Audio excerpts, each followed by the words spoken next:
Hello everyone! Today we're tackling a cool grammar topic, countable versus uncountable nouns. It's gonna be a breeze, so stick around. But why on earth do countable versus uncountable nouns matter? And what big deal do they make in our language? Hmm. Not getting countable and uncountable nouns right can seriously trip up your sentences. So, let's just first talk about nouns. Do you know what a noun is? Even if you don't recognize it by the word noun, I'm pretty sure you have used it several times in your daily life. Yep, a noun is a word that represents a person, thing, or idea. Hmm, you can say any living or non living thing is a noun. It serves as the subject and or object in a sentence. Cat, table, happiness, water are all examples of nouns. Let's take this example. Can you figure out two nouns here? The cat chased the mouse. Yes, both cat and mouse are nouns because they are names of something. Cat here functions as the subject of the sentence and the mouse functions as the object that the cat is chasing. Now, I'm sure you got an idea of what a noun is. Let's now talk about countable nouns. Don't worry, it's like counting your favorite snacks. Countable nouns are the nouns you can count. That means you can use numbers with them, like one apple and two apples. You can also measure them with weights like 2 kilos of apples. Here's the fun part, countable nouns can go plural.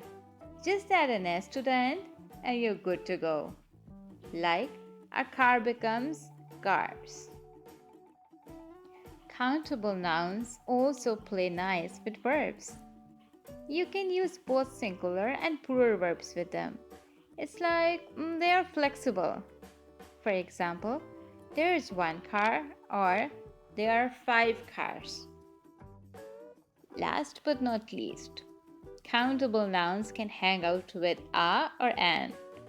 It's like saying a car or an apple when you're not talking about any specific one. Let's see it in action. There are 5 cars parked in the driveway. In this sentence, cars is a countable noun because we can count them, 5 of them. And since the noun is in the plural form, we use a plural verb. In this case, the verb is are, which is the plural form of is. Now, the trickiest ones, uncountable nouns. They are like cool kids who don't like counting. You can't say 1 water or 2 coffee. It just doesn't work like that. Here's the interesting part. You can measure uncountable nouns in weights and words. You can say 2 liters of milk, a cup of coffee, or a slice of bread. Uncountable nouns don't like to change. They don't have a plural form. So it's always water, coffee, rice, and so on.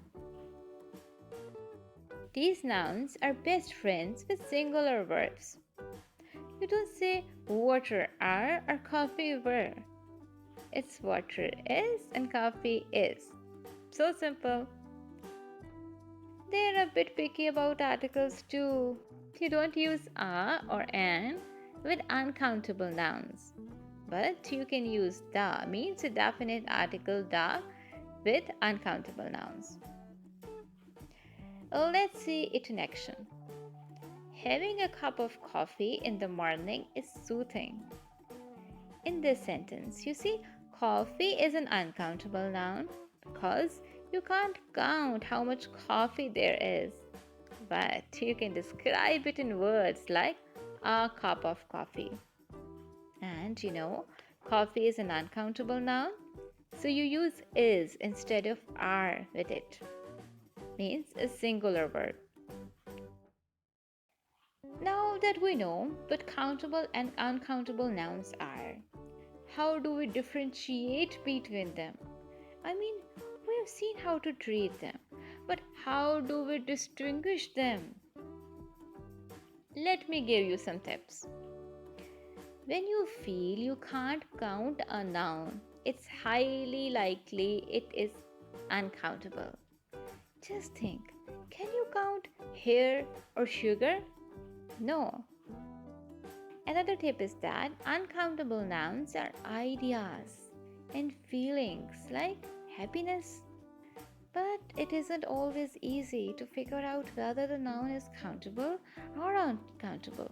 So, whenever you come across a new word, check it out in the dictionary. Now, to make it a bit easier for you, I am giving you a list of the most common uncountable nouns. Happiness, information, knowledge, homework, and laughter are some examples. Just take a screenshot and use it for your reference. Thanks a million for tuning in. If you found this video helpful, be sure to hit the like button and subscribe. And if you have any questions, feel free to ask me in the comment section. Goodbye.